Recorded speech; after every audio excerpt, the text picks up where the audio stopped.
صل على سيدنا ومولانا محمد وعلى سيدنا علي وسيدتنا فاطمة وسيدتنا زينب وسيدنا حسن وسيدنا حسين وعلى آله وصحبه وبارك وسلم. الحمدللہ رب العالمین والصلاة والسلام علی سید الانبیاء والمرسلین. اللہم صلی علی سیدنا و مولانا محمد وعلی آلہ واصحابہ وبارک وسلم وصلی علیہ. دنیا کے تمام دیکھنے والوں، تمام چاہنے والوں، تمام پیار کرنے والوں کو، اور جہاں جہاں تک اس وقت میری آواز کو سنا اور مجھے دیکھا جا رہا ہے، جنید اقبال کی جانب سے انتہائی محبت کے ساتھ السلام علیکم. ایک بار پھر ناظرین، آپ کو میں پر نور صبح میں صبح نور کے ساتھ خوش آمدید کہتا ہوں، اور آئیے بلا توقف چلتے ہیں حضرت ابو انیس محمد برکت علی علیہ رحمہ کی تعلیف اسماء النبی الکریم صلی اللہ علیہ وآلہ وسلم سے رسول اللہ صلی اللہ علیہ وآلہ وسلم کا ایک اسم مبارک پڑھنے اور سننے کی سعادت حاصل کرتے ہیں. سیدنا المحلل صلی اللہ علیہ وآلہ وسلم، ہمارے سردار لا الہ الا اللہ پڑھنے والے، درود و سلام بھیجے اللہ آپ صلی اللہ علیہ وآلہ وسلم پر، آپ صلی اللہ علیہ وآلہ وسلم کی آل پاک اور صحابہ کرام رضوان اللہ تعالیٰ علیہم اجمعین پر. حضرت عبداللہ ابن عمر رضی اللہ تعالیٰ عنہما سے روایت ہے کہ حضور کریم صلی اللہ علیہ وآلہ وسلم جب بھی عمرہ کر کے واپس تشریف لاتے یا جہاد سے واپس تشریف لاتے تو آپ صلی اللہ علیہ وآلہ وسلم کسی بلند پہاڑی یا ٹیلے پر تشریف لے جاتے اور 3 بار تکبیر یعنی اللہ اکبر اللہ اکبر اللہ اکبر کی صدا بلند فرماتے، اور اس کے بعد فرماتے ہیں کہ اللہ کے سوا کوئی معبود حق نہیں، وہ اکیلا ہے، اس کا کوئی شریک نہیں، اور ساری بادشاہت اسی کی ہے. ناظرین کرام، آج کا موضوع بہت اہم ترین، انتہائی اہم ترین ہے دنیا کے تمام دیکھنے والوں کے لیے. اس میں کوئی تخصیص نہیں، یعنی جو اس وقت ٹیلی ویژن اسکرین کے سامنے موجود ہیں، میں چاہتا ہوں کہ آپ ہمارے ساتھ رہیں، کیونکہ آج کا موضوع ہے انسان کی خیر و شر کے ساتھ آزمائش. اور آج میں ناظرین آغاز کر رہا ہوں 3 افراد کے انتہائی نصیحت آموز واقعے سے. ذرا توجہ سے سنیے گا. حضرت ابو ہریرہ رضی اللہ تعالیٰ عنہ بیان کرتے ہیں کہ انہوں نے نبی کریم صلی اللہ علیہ وآلہ وسلم کو فرماتے ہوئے سنا کہ بنی اسرائیل میں 3 شخص تھے، ایک کوڑی، ایک گنجا اور ایک نابینا. اللہ تبارک و تعالیٰ نے ان تینوں بندوں کو آزمانا چاہا، چنانچہ اللہ تعالیٰ نے ان کے پاس ایک فرشتہ بھیجا. فرشتہ سب سے پہلے کوڑی کے پاس آیا اور اس سے پوچھا کہ تمہیں سب سے زیادہ کیا چیز پسند ہے؟ اس کوڑی نے جواب دیا کہ اچھا رنگ، اچھی جلد، اور یہ کہ جو میرا مرض ہے وہ دور ہو جائے جس کی وجہ سے لوگ مجھ سے نفرت کرتے ہیں. آپ صلی اللہ علیہ وآلہ وسلم فرماتے ہیں کہ فرشتے نے اس پر اپنا ہاتھ پھیرا اور اس کی بیماری جاتی رہی، اس کا رنگ خوبصورت ہو گیا اور جلد بھی بہت اچھی ہو گئی. فرشتے نے پوچھا کہ کس طرح کا مال تم زیادہ پسند کرتے ہو؟ اس نے جواب دیا، یعنی اس سے یہ پوچھا کہ اونٹ یا گائے؟ تو اس نے کہا جی کچھ بھی مل جائے. تو اس سے 10 ماہ کی حاملہ اونٹنی دے دی گئی، اور فرشتے نے اس سے کہا کہ اللہ تبارک و تعالیٰ تمہیں اس میں برکت عطا کرے. پھر فرشتہ گنجے کے پاس آیا اور اس سے پوچھا کہ تمہیں کیا پسند ہے؟ اس نے کہا کہ عمدہ بال، اور یہ کہ میرا یہ عیب دور ہو جائے جس کی وجہ سے لوگ مجھے ناپسند کرتے ہیں. فرشتے نے اس کے سر پر بھی ہاتھ پھیرا جس سے اس کا عیب جاتا رہا اور اس کے بال بے انتہا عمدہ ہو گئے. فرشتے نے پوچھا کہ تم کس طرح کا مال پسند کرتے ہو؟ اس نے کہا کہ گائے یا اونٹ، چنانچہ اسے ایک حاملہ گائے دے دی گئی، اور فرشتے نے اس سے کہا کہ اللہ تبارک و تعالیٰ تمہیں اس میں برکت عطا کرے، یعنی اسے بھی دعا دی. پھر فرشتہ اندھے کے پاس گیا اور پوچھا کہ تمہیں کیا چیز پسند ہے؟ اندھے شخص نے کہا کہ اللہ تبارک و تعالیٰ مجھے بینائی لوٹا دے. ظاہر اندھے کو کیا چاہیے؟ 2 آنکھیں چاہیے ناظرین، تاکہ میں لوگوں کو دیکھ سکوں. فرشتے نے اس کی آنکھوں پر بھی ہاتھ پھیرا تو اللہ تبارک و تعالیٰ نے اس کی بینائی کو لوٹا دیا. فرشتے نے پوچھا کہ تم کس طرح کا مال پسند کرتے ہو؟ اس نے کہا بکریاں. تو فرشتے نے اسے ایک حاملہ بکری دے دی. اب ناظرین ہوا یہ کہ کوڑی اور گنجے نے اونٹ اور گائے کی افزائش نسل کی، اور اندھے نے بھی بکری کے بچے جنوائے. کوڑی کے اونٹوں جو تھے ناظرین اس کی تعداد اتنی ہو گئی کہ وادی بھر گئی، اور جو گنجے کے پاس بیل تھے اور گائے تھی اس سے بھی ایک وادی بھر گئی، اور اندھے کی جو بکریاں تھیں اس سے بھی ایک وادی بھر گئی. یعنی تینوں کے پاس جو ہے وادیوں کے برابر جانور ہو گئے. یہ بالکل ذہن میں رہے. اب آ رہا ہے وہ مرحلہ جہاں پہ آزمائش شروع ہو رہی ہے، اور بڑی توجہ رہے. بڑا ایک ایسا مرحلہ ہے جس میں آپ کو بہت کچھ سیکھنے کو ملے گا. آپ صلی اللہ علیہ وآلہ وسلم نے فرمایا کہ فرشتہ دوبارہ اپنی اسی شکل میں پہلے کوڑی کے یہاں گیا اور کہا کہ میں ایک مسکین آدمی ہوں، سفر کے تمام اسباب سامان ختم ہو چکا ہے اور اللہ تبارک و تعالیٰ کی ذات اور پھر تمہاری مدد کے بنا میں اپنی منزل پہ نہیں پہنچ سکتا، میں تم سے اسی ذات کا واسطہ دے کر جس نے تمہیں اچھا رنگ دیا ہے، اچھی جلد دی ہے، اچھا مال عطا کیا ہے، ایک اونٹ کا سوال کرتا ہوں۔ کتنے کا؟ ایک اونٹ کا، جس پر میں اپنا سفر طے کر سکوں۔ اس نے یعنی فرشتے نے کہا یعنی فرشتے کو اس نے جواب میں یہ کہا کہ میرے پاس حقوق بہت زیادہ ہیں، مجھے بہت سے حقوق دینے ہیں، لہٰذا میری گنجائش نہیں کہ میں تمہیں کچھ دے سکوں۔ فرشتے نے کہا کہ غالباً میں تمہیں پہچانتا ہوں کہ تم وہی تو نہیں ہو جس کو کوڑ کی بیماری تھی، کوڑی تھے، جس کی وجہ سے لوگ تم سے نفرت کرتے تھے، تمہیں فقیر سمجھتے تھے، تمہارے پاس مال نہیں تھا اور ظاہر ہے تم فقر میں مبتلا تھے۔ اس نے کہا یہ سارا مال و دولت، اب اس نے جھوٹ بولا، اس نے کہا کہ سارا مال و دولت جو مجھے اپنے آباء و اجداد سے ملا ہے، یہ تم کیسے کہہ سکتے ہو کہ میں فقر میں تھا یا فقیر تھا؟ فرشتے نے اس پر کہا کہ اگر تو جھوٹ بولتا ہے تو اللہ تبارک و تعالیٰ تمہیں اپنی اصلی حالت میں یعنی پہلی والی حالت میں لوٹا دے۔ یہ کہہ کے وہ آگے بڑھے۔ اس کے بعد ناظرین ہوا یہ کہ وہ گنجے کے پاس گئے، اس سے بھی وہی کہا جو کوڑی سے کہا تھا، تو اس گنجے نے بھی وہی جواب دیا جو کوڑی نے جواب دیا۔ فرشتے نے کہا کہ اگر تم جھوٹ بولتے ہو تو اللہ تبارک و تعالیٰ تمہیں بھی پہلی حالت میں لوٹا دے۔ اس کے بعد وہ تیسرے شخص کے پاس گئے۔ آپ صلی اللہ علیہ وآلہ وسلم فرماتے ہیں کہ فرشتہ اسی شکل میں اندھے کے پاس گیا اور کہا کہ میں ایک نہایت مسکین ہوں، مسافر آدمی ہوں اور سفر کے تمام اسباب اور وسائل میرے پاس ختم ہو چکے ہیں، اللہ تبارک و تعالیٰ کی ذات کی یعنی یقیناً میں مدد چاہتا ہوں اور ساتھ ساتھ تمہاری مدد چاہتا ہوں تاکہ میں منزل پہ پہنچ جاؤں۔ میں تم سے اسی ذات کا واسطہ دے کر مانگتا ہوں جس نے تمہیں بینائی دی ہے، ایک بکری مانگتا ہوں جس سے میں اپنے سفر کی ضروریات کو پورا کر سکوں۔ اندھے نے جواب دیا کہ واقعی میں اندھا تھا اور اللہ تبارک و تعالیٰ نے مجھے بینائی عطا فرمائی، جتنی چاہو بکریاں لے لو اور جتنی چاہو چھوڑ دو، یہ تمہاری ثوابدید ہے۔ اللہ کی قسم، آج اللہ کے لیے جو چیز بھی تم لوگے اسے لینے میں تمہیں نہیں روکوں گا۔ اس پر فرشتے نے کہا کہ اپنا مال اپنے پاس رکھو، یہ تو صرف تم لوگوں کا امتحان تھا۔ جو میں آپ کو سمجھانا چاہ رہا ہوں ناظرین، یہ آخری جملوں میں بات آ رہی ہے کہ یہ آزمائش تھی اللہ کی طرف سے کہ اللہ نے دیا اور دے کر ایسا آزمایا کہ جملے آخری یہ ہے کہ یہ تو تم لوگوں پر اللہ کی طرف سے ایک امتحان تھا۔ اللہ تعالیٰ تم سے راضی ہے، تم سے خوش ہے، لیکن تمہارے دونوں ساتھیوں سے اللہ تبارک و تعالیٰ ناراض ہے۔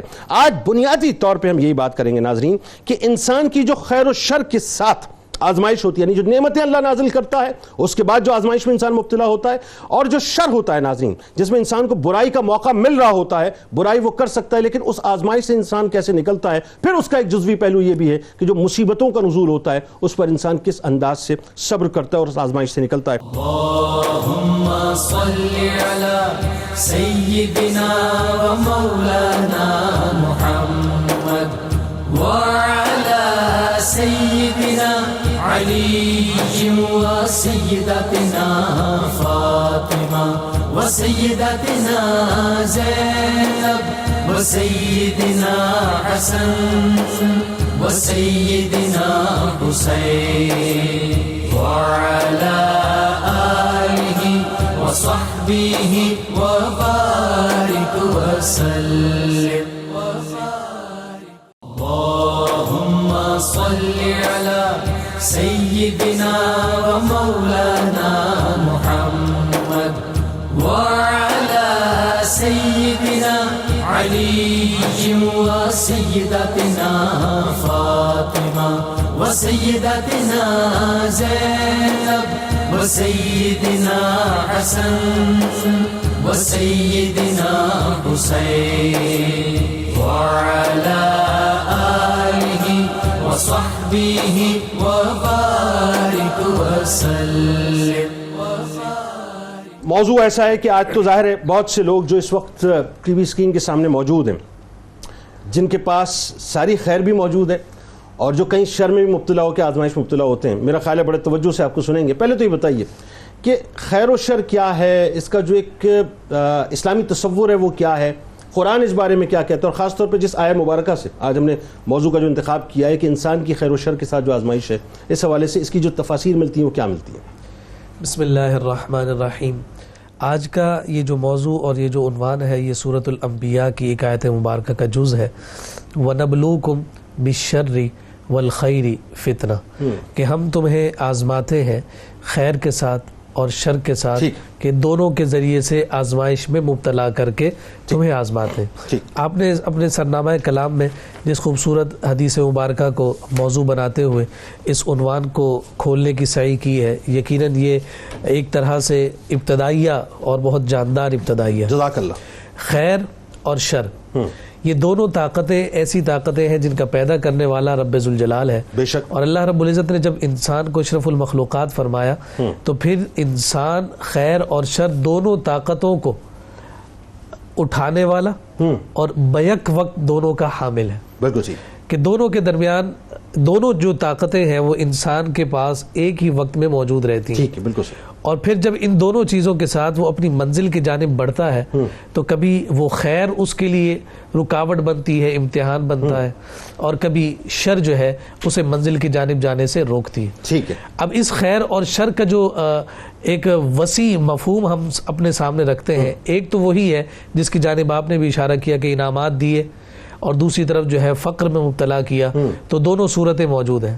لیکن ساتھ ساتھ اس خیر اور شر میں یہ فلسفہ بھی موجود ہے کہ انسان کو اللہ رب العزت نے جو روح کی پاکیزگی دی، اور پھر دوسری سمت جو ہے جو نفس کے اعتبار سے آزمائش میں مبتلا کیا، اس میں وہ کس اعتبار سے کامیاب ہوتا ہے۔ اچھا، پھر یہ دیکھیے کہ کبھی جو روح ہے، جو اس کی جو پاکیزگی ہے، وہ روح کی پاکیزگی میں جب تفاخر پیدا ہو جائے تو وہ آزمائش بن جائے۔ کبھی اس نفس کے بہکاوے میں آ کر نفس کے پیچھے چلنے پر انسان جو آزمائش میں مبتلا ہوتا ہے، جس کو آپ عمل کا شر کہہ سکتے ہیں، اس کے ذریعے سے امتحان میں مبتلا ہوتا ہے۔ پھر قرآن نے جتنی بھی آزمائشیں ذکر کی ہیں ان تمام کا تعلق انہی دونوں چیزوں کے ساتھ ہے، یا تو روح کے ساتھ ہے یا پھر نفس کے ساتھ۔ بالکل صحیح۔ وَلَنَبْلُوَنَّكُمْ بِشَيْءٍ مِّنَ الْخَوْفِ، نمبر 1، وَالْجُوعِ وَنَقْصٍ مِّنَ الْأَمْوَالِ وَالْأَنفُسِ وَالثَّمَرَاتِ۔ مال کی محبت فطرتی طور پر انسان کے اللہ رب العزت نے مزاج میں رکھی، وہ کسی چیز کا نقصان نہیں چاہتا، وہ یہ چاہتا ہے کہ جو کچھ میرے پاس آ جائے دوبارہ کہیں اور جائے نہ۔ یہ بھوک اور خوف کی کیفیت کا عالم یہ ہے، الذی یطمعهم من جوع وآمنهم من خوف۔ قریش والوں کے جب تذکرے کیے تو وہاں پر بھی انہی دو آزمائشوں کا تذکرہ کیا۔ اچھا، یہاں جو لفظ ہے فتنہ کا، وَنَبْلُوَنَّكُمْ بِشَرٍّ مِّنَ الْخَيْرِ وَالْفِتْنَةِ، یا فتنہ کے ساتھ جو ہم آپ کی آزمائش کرتے ہیں، یہ صرف ایک لفظ نہیں ہے جو قرآن میں آزمائش کے لیے استعمال ہوا ہو، اس کے لیے ابتلا کا لفظ استعمال ہوا، بلا کا لفظ استعمال ہوا، یہ فتنہ کا لفظ ہے، تمحیص کا لفظ موجود ہے، اور دیگر بھی الفاظ مفاہیم کے ساتھ ہمارے سامنے موجود ہے۔ لیکن یہاں یہ بات میں عرض کرنا چاہتا ہوں قرآنی پہلو کے اعتبار سے، کہ جب کبھی بھی خیر اور شر کی بات قرآن مجید فرقان حمید نے کی ہے تو پھر اس خیر اور شر کے جو نتائج اور ثمرات ہیں اس کو بھی ساتھ ہی ساتھ ڈسکس کیا، کیٹیگوریکل۔ یعنی اگر آپ نے کسی خیر کے امتحان میں کامیابی حاصل کی ہے تو اس کو جو عنوان دیا ہے وہ شکر کا دیا، اور اسی کے عکس میں آپ دیکھتے ہیں تو آپ کو پھر وہاں یہ بات نظر آتی ہے کہ اگر شر کے اعتبار سے کوئی معاملہ ہے تو وہاں پر صبر آ رہا ہے، وَتَوَاصَوْا بِالصَّبْرِ وَتَوَاصَوْا بِالْمَرْحَمَةِ، ایک طرف صبر ہے تو دوسری طرف شکر کرنے والے، رحمت کرنے والوں پر جو ہے جو کیفیت ہے اس کو قائم کیا گیا۔ یہاں خلاصہ ہمارے سامنے یہ نکلتا ہے کہ اللہ رب العزت نے جمیع انسانیت کی تخلیق کے بعد یہ دونوں طاقتیں بیک وقت اسے عطا کی، اور یہ دونوں کا حامل ہو کر ہی اشرف المخلوقات ہوا کہ وہ جب اچھائی کی جانب جائے برائی اسے روکے، اور اچھائی میں جب وہ کمال کی جانب جائے تو وہی آزمائش کبھی اس کے لیے بن جائے اور وہ اپنے اس منزل کی جانب جاتے جاتے رک جائے۔ یہ سارا تصور اور فلسفہ ہے جو قرآن مجید فرقان حمید خیر اور شر کا ہمیں عطا کر رہا ہے۔ صاحب آپ کی طرف آتے ہیں، احادیث کی روشنی میں جو خیر و شر کا تصور ہے وہ ذرا لوگوں کو بتائیے کہ مثال کے طور پہ میں ایک بہت ہی عام سی بات سوال میں پٹ آن کرنا چاہتا ہوں کہ ہم پہ اللہ تعالیٰ کی نعمتوں کا نزول ہوتا ہے، اور نعمتیں کسی بھی طرح کی، مال سے لے کے اولاد، گھر بار، اسٹیٹس، طاقت، قوت، عزت، حسن و جمال، صحت، اس سب کچھ ملا لیجیے۔ یہ آزمائش کیسے؟ کیونکہ قرآن ایک جگہ کہہ رہا ہے نا کہ یہ تمہارا مال اور تمہاری اولادیں آزمائش بھی ہیں۔ دوسری طرف یہ جو شر ہے یہ کیا ہے؟ یعنی اس کو آسان الفاظ میں اگر ہم احادیث کے مفاہیم میں ذرا سمجھنے کی کوشش کریں کہ ایک شخص سے اس کے پاس ساری ریسورسز موجود ہیں اور اس کے باوجود وہ شر سے بچ گیا، تو کیا یہ وہ شر ہے کہ جہاں پر آزمائش سے انسان نے اپنے آپ کو بچا لیا؟ جی بسم اللہ الرحمن الرحیم والصلاة والسلام علی رسولہ الکریم، اما بعد۔ بنیادی طور پر آج کا جو موضوع ہے وہ اتنا خوبصورت ہے کہ خیر اور شر اور صبر و شکر کا ایک نیا فلسفہ لوگوں کو سمجھ میں آنے والا ہے انشاءاللہ۔ عموماً ہم یہ سمجھتے ہیں کہ دکھ، تکلیف، رنج اور مصیبت یہی آزمائش ہے، لیکن آج جس آیت مبارکہ کو سرنامہ کلام اور عنوان بنایا گیا، وہاں اللہ رب العزت نے اتنی خوبصورت اس کی تشریح ارشاد فرما دی ہے کہ وَنَبْلُوكُمْ بِالشَّرِّ وَالْخَيْرِ، جس طرح یہ مصیبت، تکلیف، رنج آزمائش ہے، اسی طرح مال و دولت بھی آزمائش ہے، صحیح ہے، راحت اور سکون بھی تمہارے لیے آزمائش ہے۔ ٹھیک ہے، آپ یہی طریقہ سے کار سمجھ لیجئے کہ اللہ رب العزت نے فرمایا کہ الذی خلق الموت والحیات لیبلوکم، یعنی ہماری زندگی بھی آزمائش ہے اور ہمارا مرنا بھی آزمائش ہے۔ یہ پورا سفر، یہ پورا کا پورا سفر، اس دنیا میں ہمارا رہنا یہ امتحان گاہ ہے، اور امتحان گاہ میں کیا ہوتا ہے؟ ٹیسٹ ہی تو ہوتے ہیں نا، اور انسان ٹینشن میں ہی ہوتا ہے۔ اور یہ ٹیسٹ کیوں ہوتے ہیں؟ اصل میں ٹیسٹ ہوتے ہیں اس لیے کہ کھرے اور کھوٹے کی پہچان کی جا سکے، حق اور باطل میں فرق واضح کیا جا سکے، اور رسول اللہ صلی اللہ تعالیٰ علیہ وسلم کی تو بات ہی کیا ہے، پیارے آقا صلی اللہ تعالیٰ علیہ وسلم کی ذات گرامی ہمارے لیے اسوہ حسنہ ہے۔ آپ صلی اللہ تعالیٰ علیہ وسلم نے اپنے کردار کے ذریعے بھی دین کے حقائق کو واضح فرمایا، اپنے اقوال کے ذریعے بھی صحابہ کرام کی بہترین تربیت فرمائی۔ یہ جو خیر اور شر کی بات ہم کر رہے ہیں، ویسے خیر اور شر ایک اصطلاح ہے، خیر بھلائی کا استعارہ ہے اور شر برائی کا استعارہ ہے، بالکل ٹھیک۔ لیکن آج جس ضمن میں ہم بات کر رہے ہیں نا، وہ خیر ہے آسائشیں، اور شر سے مراد تنگی اور عسرت ہے، پریشانی ہے۔ یہاں ہم تھوڑا سا اس کو تھوڑا سا اور براڈر کینوس میں بالکل کر سکتے ہیں، لیکن ابھی ہم جو سمجھانے کی بات کر رہے ہیں اپنے دوستوں کو، اپنے دیکھنے والوں کو، یہاں ہم شر سے مراد شیطانی طاقتوں کا بھی نہیں لے رہے، پہلے ہم اس کو تھوڑا سا جو نارمل اس کا سینس یہاں پر بنیاد ڈیفائن کر رہے ہیں، جی بنیاد ڈیفائن ہو رہی ہے، میں اس کو تھوڑا سا سمجھانا چاہ رہا ہوں کہ رسول اللہ صلی اللہ تعالیٰ علیہ وسلم نے فرمایا کہ مومن کا تو ہر معاملہ خیر ہی خیر ہے۔ ٹھیک ہے، ماشاءاللہ، یعنی خیر ہی خیر ہے، ٹھیک ہے، جب وہ شر سے آزمایا جائے تب بھی خیر ہی خیر ہے۔ فرمایا کیسے؟ کہا جب رحمتیں ملتی ہیں تو رب کا شکر ادا کرتا ہے، اور جب وہ دینے والا رحمتیں واپس لے لیتا ہے تو اس پہ صبر کرتا ہے، شکایت نہیں کرتا، شکوہ نہیں کرتا، اور لوگوں کے سامنے رونا پیٹنا نہیں مچاتا، بلکہ کہتا ہے کہ دینے والا بھی وہ ہے، لینے والا بھی وہ ہے، اس نے دیا اللہ کا شکر ہے، اس نے لے لیا تو مولا تیری مرضی، تیری ہی عطا تھی، تو نے ہم سے لے لیا، انا للہ و انا الیہ راجعون۔ حضور نے فرمایا کہ اگر ایک کانٹا بھی چبھے نا مومن کو، تو وہ کانٹا چبھنا بھی اس کے حق میں بہتر ہے، ٹھیک ہے۔ بظاہر تو تکلیف ہوئی، لیکن فرمائے دنیا کی تکلیف اسے آخرت کی تکلیف سے خلاصی عطا فرما دے، ٹھیک ہے۔ اس پر جو تکلیف ہوئی اس پہ جو صبر کیا، کہا گناہوں کا کفارہ بن جائے گا، اور اگر پہلے سے گناہوں سے بچا ہوا تھا، کہا اس کے درجات بلند ہوتے چلے جائیں گے۔ اسی طریقے سے جو آپ نے ایک بات کی ہے کہ نعمتیں میسر ہوتے ہوئے شر سے بچنا، جیسے دوست احباب کا ایک ایسا گروہ ہے جس میں آپ کے پاس کچھ ساتھی ایسے ہیں جو شر کی طرف مائل ہیں، بالکل ٹھیک، اور آپ اس کیفیت کے اندر ہوتے ہوئے بھی کہ آپ چاہیں تو اس کے اندر انڈلج ہو سکتے ہیں، لیکن آپ نہیں جا رہے، یعنی آپ نے اپنے آپ کو روک کر رکھا، کوئی دیکھ بھی نہیں رہا، آپ کو کوئی نہیں دیکھ رہا۔ اسی طریقے سے ابھی کچھ دیر پہلے ہماری گفتگو آپ نے کہی سب سے بڑی آزمائش ہمارے لیے، میں نے ابھی یہ کہا آپ سے، بالکل، تو یہ اتنی بڑی آزمائش ہے، ایک طرح سے خیر بھی ہے، اور پھر دوسری طرف سے ہمارے لیے آزمائش بھی ہوگی کہ اس کے اندر جو شر ہے ہم قدرت رکھنے کے باوجود اس کے اندر ملوث نہیں ہو رہا ہے، کمرہ بند ہے، وائی فائی موجود ہے، کمبل میں کوئی دیکھنے والا نہیں ہے، شر موجود ہے، آزمائش ہے، اس سے آپ نکل گئے، اس سے ہم نکل گئے۔ تو یہ اللہ رب العزت کی طرف سے یہ والی بھی آزمائش کہ کچھ لوگوں کو دے کر آزمایا اور کچھ سے نعمتیں لی، تو اللہ رب العزت نے لے کر بھی آزما لیا۔ تو حضور علیہ الصلوۃ والسلام نے یہاں صحابہ کرام کی ایسی ہی تربیت فرمائی کہ جب نعمتیں مل رہی ہیں، حضرت سیدنا عمر فاروق رضی اللہ تعالیٰ عنہ فرماتے ہیں، ان کا قول ہے، فرماتے کہ اللہ تعالیٰ نے جب ہم کو مصیبتوں کے ذریعے آزمایا تو ہم نے صبر کیا، لیکن جب ہمیں راحت و آسانی ملی تو ہم حق کے شکر ادا نہ کر سکے۔ اسی طرح مولا کائنات بھی فرماتے ہیں، کہتے ہیں کہ حق کے صبر ادا کرنا، مصیبت کے ساتھ صبر کرنا یہ تو آسان ہے، لیکن نعمت کے ساتھ حق کے شکر ادا کرنا یہ انتہائی مشکل ترین کام ہے، چونکہ بندے کو پتہ ہی نہیں ہوتا کہ نعمت میرے لیے نعمت بن کر آئی حقیقی طور پر یا رب سے دوری کا سبب بن کر آئی ہے۔ تو یہ خیر اور شر کا یہ والا جو مفہوم ہے، ہمیں اس کو سمجھنا چاہیے کہ صرف تنگی پریشانی ہی آزمائش نہیں ہے، بلکہ نعمتوں کی فراوانی بھی ہمارے لیے آزمائش بن سکتی ہے۔ ٹھیک ہے، بات آگے بڑھاتے ہیں مفتی صاحب، آپ یہ بتائیے کہ جیسا کہ قرآن میں ایک جگہ پہ جس کا مفہوم سورہ حجرات میں ملتا ہے کہ اللہ تبارک و تعالیٰ فرماتا ہے کہ ہو سکتا ہے کہ تم کسی چیز کو اپنے لیے پسند کرتے ہو تمہارے لیے شر ہو، اور تم کسی چیز کو اپنے لیے ناپسند کرتے ہو لیکن وہ تمہارے لیے خیر، اور جیسے سورہ فجر میں بھی 15ویں اور 16ویں آیت میں بھی جو ہے نعمتوں کا تذکرہ اور اس حوالے سے آزمائش کی بات آتی ہے، اور جا بجا قرآن میں۔ ذرا بتائیے لوگوں کو کہ صاحب یہ جو ہمارے یہاں تصور ہے خیر اور شر کا، یہ کیا ہے اور آزمائش بنتا کیسے؟ اعوذ باللہ من الشیطان الرجیم، بسم اللہ الرحمن الرحیم۔ دیکھیں، انسان جو ہے روح اور جسم کا مجموعہ ہے، ٹھیک، اور اللہ تبارک و تعالیٰ کی صفت کمال یہ ہے کہ وہ رب العالمین ہے. ٹھیک ہے. رب کہتے ہیں عدم سے وجود میں لا کر آہستہ آہستہ درجۂ کمال پر پہنچا دینا. سبحان اللہ. اللہ تعالیٰ عدم سے جب وجود میں کسی شے کو لاتا ہے تب بھی اس کی ربوبیت کا اظہار ہوتا ہے. سبحان اللہ. اور اس کو اس شے کو اس کے کمال نوعی تک پہنچانا بھی اس کی ربوبیت کا اظہار ہوتا ہے. سبحان اللہ. اللہ تبارک و تعالیٰ نے بہت سی مخلوق پیدا فرمائی، حیوانات پیدا فرما، ان کی فقط ضرورت جسمانی ضرورت ہے، ان کو کھانا پینا مل جاتا ہے، جسم بڑا ہو جاتا ہے، یہ اللہ تعالیٰ کی ربوبیت کا اظہار ہے. لیکن انسان نرا جسم نہیں ہے بلکہ وہ جسم اور روح کا مجموعہ ہے. جہاں اللہ تعالیٰ اسے اس کے کمال نوعی تک پہنچانے کے لیے اس کی جسمانی ضرورت کو پورا فرماتا ہے، وہیں پر اللہ تبارک و تعالیٰ علم بالوحی کے ذریعے اور نبی کا واسطہ مقرر کر کے اس کی روحانی ضرورت کو بھی پورا فرماتا ہے. بالکل صحیح. اور اس کی روحانی ضرورت یہ ہے کہ وہ اللہ تبارک و تعالیٰ کا قرب حاصل کرے. اب اس کے لیے انسان میں ایمان کی مضبوطی کا پیدا ہونا انتہائی ضروری ہے، جو ابتدا ہی سے تربیت کا تقاضا کرتا ہے.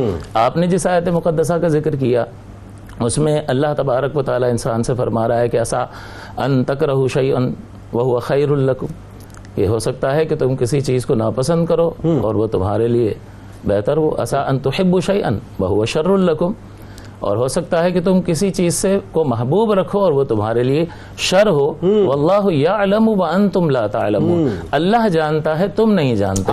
یہاں مطلب یہ ہے کہ اللہ تبارک و تعالیٰ ہمیں یہ بتانا چاہ رہا ہے کہ تمہاری پرواز کیا ہے. صحیح. تمہاری جو حدود ہے، تمہارا علم جو ہے، تمہاری وسعت جو ہے وہ کیا ہے، کس بنا پر یہ کہہ رہے ہو کہ یہ شر ہے اور یہ خیر ہے، یہ فیصلہ تم کیسے کر سکتے ہو؟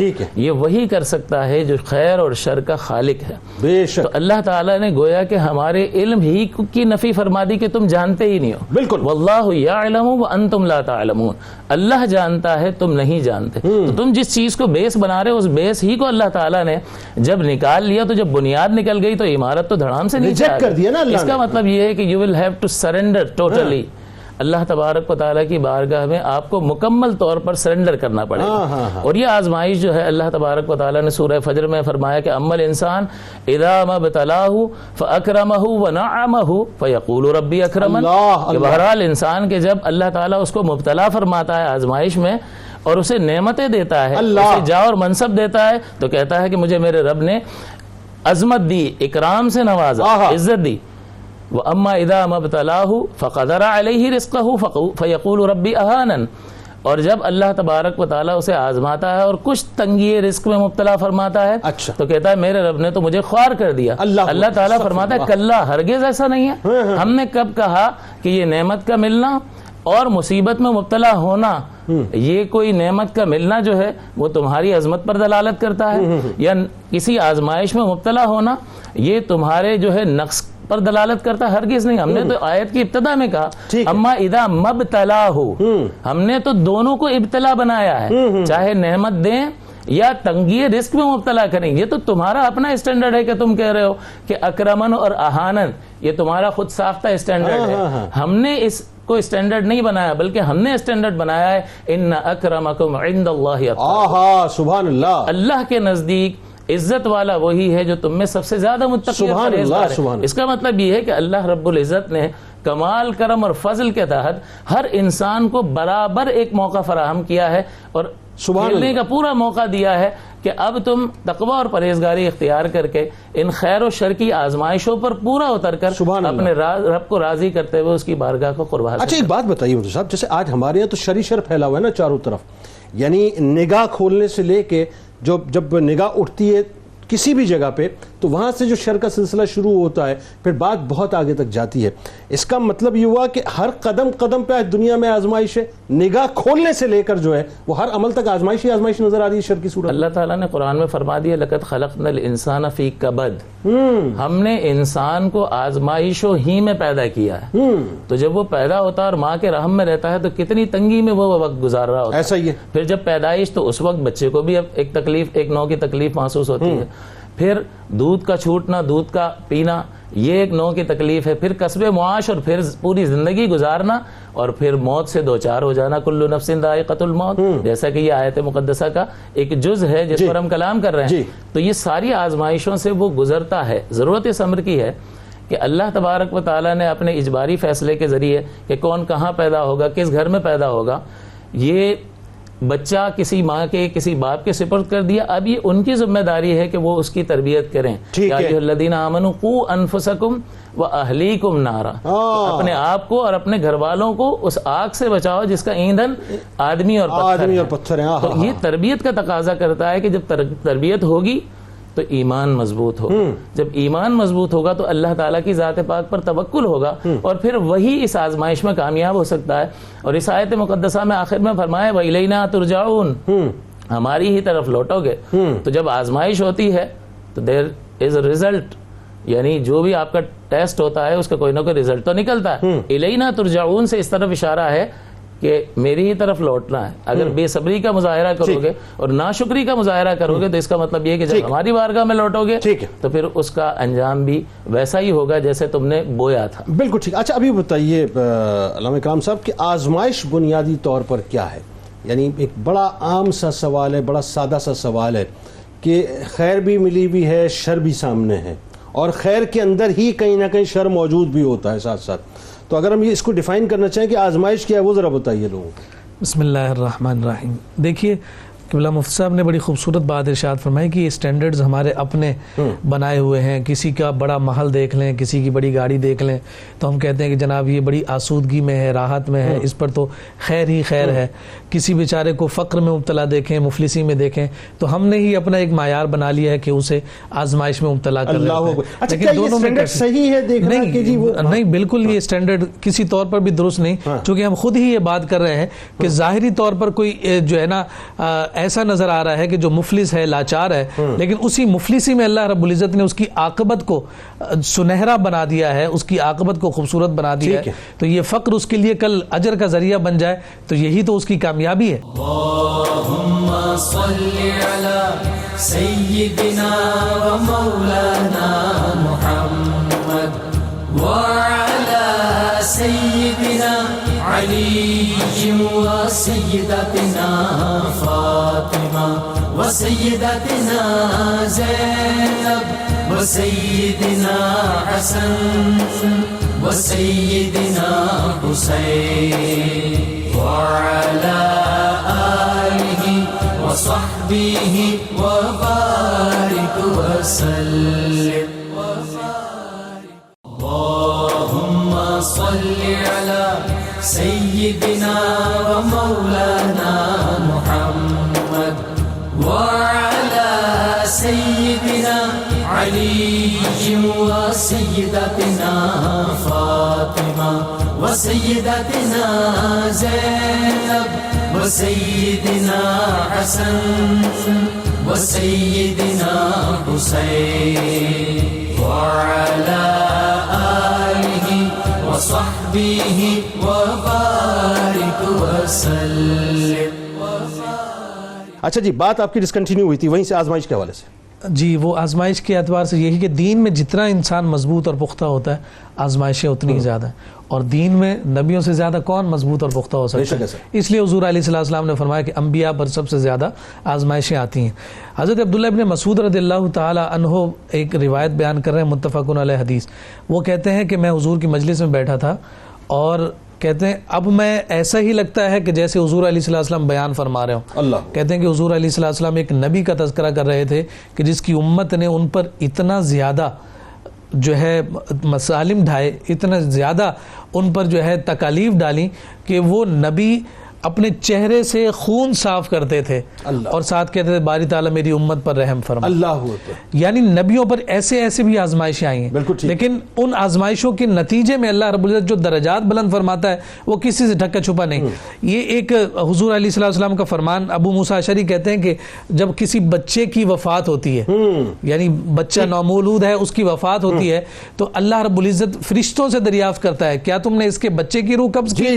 تو کہتے ہیں جی باری تعالیٰ تیرے حکم کی تعمیل کی. کہا تم نے ان کے دل کا ثمر قبض کر لیا. کہا اس آزمائش پر انہوں نے کیا کیا؟ کہا انہوں نے کہا انا للہ و انا الیہ راجعون. فرمایا رب ذوالجلال فرماتا ہے کہ اس حال میں بھی انہوں نے میرا شکر ادا کیا ہے, میری تسبیح بیان کی ہے, ان کے لیے جنت میں محل بنا دو.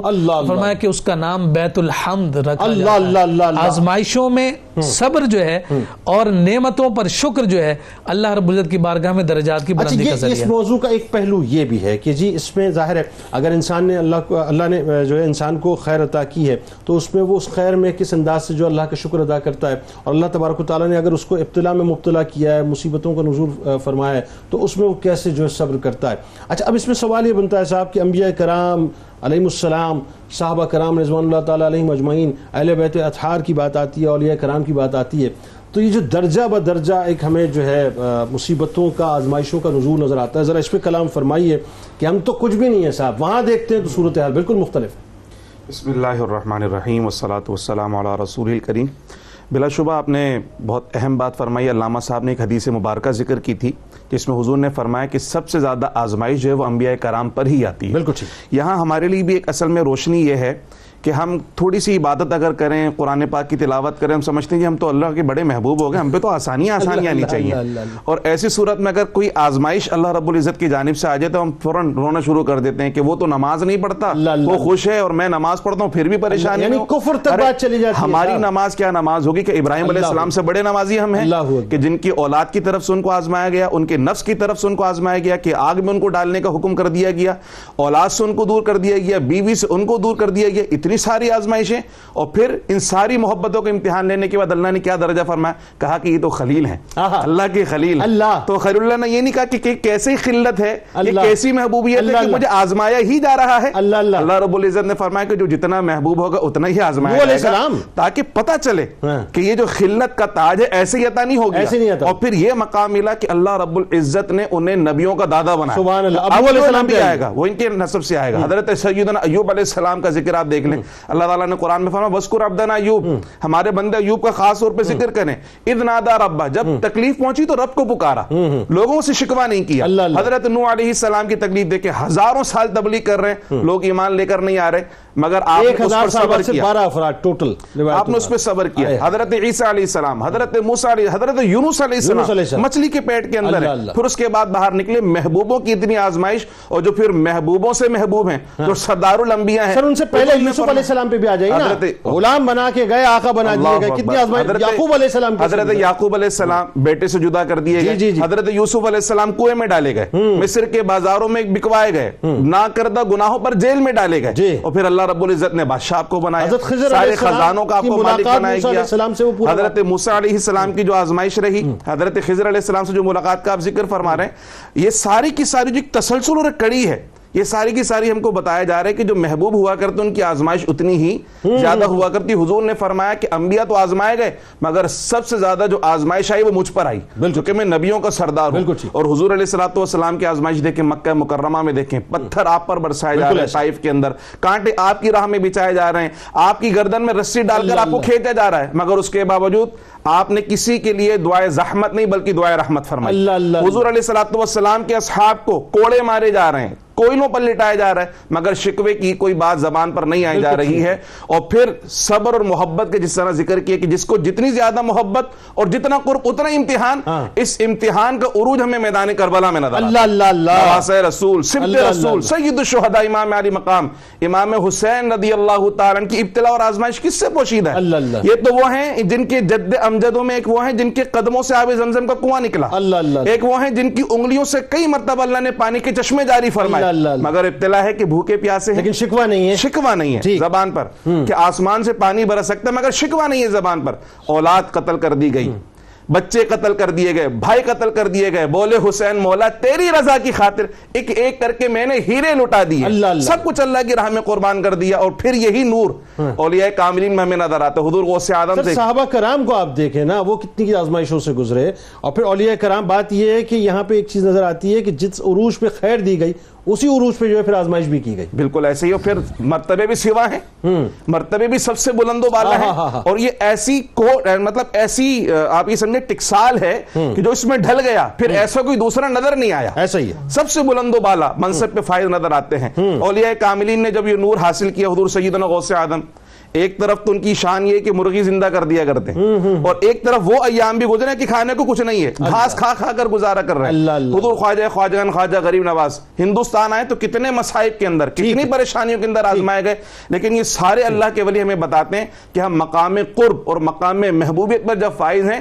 تو ہم نے رب کی رضا میں اپنی زندگی گزاری ہے، شکوہ نہیں کی۔ اللہم صلی علی سیدنا و مولانا محمد وعلى سيدنا علي وسيدتنا فاطمة وسيدتنا زينب وسيدنا حسن وسيدنا حسين وعلى آله وصحبه وبارك وسلم۔ اللهم صل على سيدنا ومولانا محمد وعلى سيدنا علي وسيدتنا فاطمة وسيدتنا زينب وسيدنا حسن وسيدنا حسين وعلى آله وصحبه وبارك وسلم۔ اچھا جی مفتی صاحب اب بتائیے، ایک سوال بڑا اچھا ہے اور یہ سوال ٹیکنیکل بھی ہے کہ جب سارے اسباب ظاہر اللہ ہی کی طرف سے، سب کچھ اللہ ہی کی طرف سے، تو یہ جو نیکی اور برائی میں انسان کا جو اختیار ہے وہ کیا ہے؟ مطلب انسان ہینڈی کیپ ہے معاذ اللہ یا اختیار دیا ہے؟ دیکھیں یہ تقدیر کا مسئلہ ہے، اور نہ تو انسان بالکل مجبور محض ہے اور نہ ہی مختار کل ہے۔ ٹھیک ہے۔ حضرت علی رضی اللہ تعالیٰ عنہ سے کسی نے پوچھا کہ میں کتنا مختار ہوں اور کتنا مجبور ہوں، تو فرمایا ایک پاؤں اٹھا، اس نے اٹھایا، دوسرا اٹھا، دوسرا اٹھاؤں گا تو گر جاؤں گا۔ اللہ بس یہی تیرا اختیار اور تیرا مجبور ہونا ہے۔ اللہ تعالیٰ کے بعض اجباری فیصلے ہوتے ہیں کہ کس کے گھر میں پیدا ہوگا، کب پیدا ہوگا، کب مرے گا، کتنا رزق حاصل کرے گا، کس سے نکاح ہوگا، کتنے بچے ہوں گے، اس میں انسان کو کوئی قدرت اور اختیار حاصل نہیں ہے، کتنا رزق اسے ملے گا۔ لیکن اللہ تبارک و تعالیٰ نے جو لوگوں کو مکلف فرمایا، لا یکلف اللہ نفسا الا وسعہا، کہ اللہ تعالیٰ کسی کو اس کی طاقت سے زیادہ مکلف نہیں فرماتا، تو مکلف فرمانا اس بات کی دلیل ہے کہ کچھ نہ کچھ اختیار رکھتا ہے۔ پھر انبیاء کرام علیہ السلام کا بھیجنا اور اپنی ہدایت کاملہ ان کے ذریعے سے ہم تک پہنچا دینا جو ہے، یہ ہمارے مکلف ہونے کی دلیل ہے۔ اور پھر ہمارے عمل کے نتیجے میں جو ہمارے اپنے کسب کا نتیجہ ہوتا ہے کہ خلق تو اللہ کی طرف سے ہے، ہر چیز کا پیدا کرنے والا اللہ ہے، اسی لیے اللہ تعالیٰ نے ہمیشہ خلق کی نسبت اپنی ذات پاک کی طرف کی اور ہماری طرف نسبت کی بما کسبت ایدیکم، کہ وہ جو تمہارے ہاتھوں نے کمایا، تو کچھ نہ کچھ اختیار مانا ہے۔ اور اس اختیار کے نتیجے میں جب ہم کوئی ارادہ کرتے ہیں تو پھر یہ نتیجہ سامنے آتا ہے کہ اچھے کردار کی صورت میں ہمیں اچھا بدلہ دیا جاتا ہے اور برے کردار کی صورت میں ہمیں برا بدلہ دیا جاتا ہے۔ تو یہ بھی اس بات پر دلیل ہے کہ جزا اور سزا کا جو نظام ہے وہ اس بات کی دلیل ہے کہ تمہیں کچھ نہ کچھ اختیار دیا گیا ہے، ورنہ اگر سب کچھ اللہ ہی کر رہا ہے، حقیقتاً اسی کے ارادے کار فرمائے، لیکن اگر بندے کو کسب کا بھی اختیار نہیں ہے، اگر ارادے کا بھی اختیار نہیں ہے، تو جزا اور سزا کا نظام بیکار ہے۔ پھر تو جہنم میں جانے والا یہ اعتراض کرے گا کہ بھائی یہ تو سب اللہ ہی کر رہا تھا، تو پھر میں جہنم میں کیوں نہیں؟ تم اپنے ارادے اور کسب کی وجہ سے یہاں تک پہنچے۔ اور تقدیر کا معاملہ کہ جو سب کچھ لکھ دیا گیا ہے اور اس سے سرے منہ انحراف نہیں ہو سکتا، جو اللہ نے لکھ دیا سو لکھ دیا، تو اللہ تعالیٰ نے اپنے علم ازلی اور علم کامل کے ذریعے سے اس شخص کے اعمال میں، اس کی زندگی میں نگاہ فرمائے، اور جو کچھ وہ مستقبل میں کرنے والا تھا اس قادر مطلق نے لکھ دیا، تو اس کے لکھ دینے نے کسی کو مجبور نہیں کیا، بلکہ جو وہ مستقبل میں کرنے والا تھا وہ اس نے۔ اچھا ایک بات بتائیں، ایک شخص ہے، اس کے پاس پاور ہے، بھرپور پاور ہے، سیٹ پہ بیٹھا ہوا، اتھارٹی ہے، سائننگ اتھارٹی ہے، کہ صرف ایک قلم کی جنبش سے جو ہے وہ کروڑوں اربوں روپے جو ادھر ادھر کر سکتا ہے۔ میں سمجھنا یہ چاہ رہا ہوں کہ طاقت ہے، قوت ہے، کرسی موجود ہے، لیکن یہ کتنی بڑی آزمائش ہے۔ ذرا اس بات کو سمجھیے گا کہ صرف ایک سگنیچر سے سب کچھ ہو سکتا ہے، اور وہ اس شر کی آزمائش سے نکل جاتا ہے، یہ کیسی بات ہے؟ ذرا اس بارے میں تھوڑا تبصرہ فرمائیے۔ دیکھیں یہ جو منصب حاصل ہوتا ہے، اس سلسلے میں تھوڑا سا اگر پیچھے جائیں، اور اللہ تعالیٰ نے جو قرآن میں فرمایا کہ زُيِّنَ لِلنَّاسِ حُبُّ الشَّهَوَاتِ مِنَ النِّسَاءِ إِلَى آخِرِ الآيَةِ، کثیر چیزوں کا تذکرہ فرمایا کہ ہم نے دنیا کو بنا سنوار کر مزین کر کے رکھ دیا، اس میں یہ منصب اور اقتدار جو ہے یہ ساری چیزیں آ جاتی ہیں۔ اور اللہ تبارک و تعالیٰ نے ان چیزوں میں کشش رکھی ہے, اٹریکشن رکھی ہے, اور دوسری جانب ذات باری تعالیٰ ہے. کسی شاعر نے کہا کہ رخ روشن کے آگے شمع رکھ کر وہ یہ کہتے ہیں ادھر جاتا ہے دیکھیں یا ادھر پروانہ آتا ہے. اللہ تعالیٰ اب ملاحظہ فرما رہا ہے کہ یہ جاتا کہاں پر. کیا اچھی بات ہے. تو اب یہ جب منصب اور اقتدار انسان کو حاصل ہوتا ہے تو اسے یہ سوچنا چاہیے کہ ایک ذات وحدہ لا شریک اسے ملاحظہ فرما رہی ہے جو جب چاہے اس کی گرفت کر سکتا ہے. اور اللہ تبارک و تعالیٰ نے ایک ڈیو پروسیس ذکر کیا قرآن عظیم میں کہ جب ابراہیم علیہ السلام کی آزمائش کا ذکر ہوا تو فرمایا اذ ابتلی ابراہیم ربہ بکلمات, کہ جب ہم نے اپنے بندے ابراہیم کو اس کے رب نے چند کلمات کے ذریعے سے آزمایا. تو بندہ سوچتا ہے کہ اللہ تعالیٰ آزماتا کیوں ہے, ٹھیک ہے, یا اگر دے کر آزمانا ہے اور لے کر بھی آزمانا ہے تو دے کر آزمائے, لے کر نہ آزمائے. تو یہ کوئی فرمائشی پروگرام نہیں ہے. امتحان لینے والا وہ جو ہے وہ اپنی مرضی سے امتحان لیتا. یہاں اللہ تعالیٰ نے صفت ربوبیت کا ذکر فرمایا کہ اللہ تعالیٰ اپنی آزمائش کے ذریعے سے تو اپنی ربوبیت کا اظہار فرماتا ہے. اور ربوبیت کس کو کہتے ہیں, میں نے عرض کیا کہ درجۂ کمال پر پہنچانا. تو تمہیں جو آزما رہا ہوتا ہے اس میں بھی اللہ تعالیٰ تمہیں درجۂ کمال پر پہنچا رہا ہوتا ہے. بہت شکریہ آپ تینوں, اب آپ تشریف لائے. اللہ تعالیٰ آپ کی اس گفتگو کو قبول فرمائے اور لوگوں کے لیے توشہ آخرت بنائے. کتاب و شفا کی جانب آپ کو لیے چلتے ہیں. رزق میں برکت کا عمل. رزق میں برکت شامل کرنے کے لیے کھانا کھانے سے قبل اول و آخر درود پاک کے ساتھ بسم اللہ وعلی برکت اللہ پڑھنے سے رزق میں برکت اور فراوانی ہوتی ہے. حضرت شیخ سعدی رحمۃ اللہ علیہ کا قول مبارک ہے اور بڑا کمال قول مبارک ہے کہ مصیبت میں حوصلہ نہیں ہارنا چاہیے, ہمت سے اس کا مقابلہ کرنا چاہیے. ہمت طاقت سے زیادہ کام کرتی ہے. اللہم صلی علی سیدنا و مولانا محمد وعلی سیدنا علی و سیدتنا فاطمہ و سیدتنا زینب و سیدنا حسن و سیدنا حسین وعلی آلہ و صحبہ و بارک وسلم.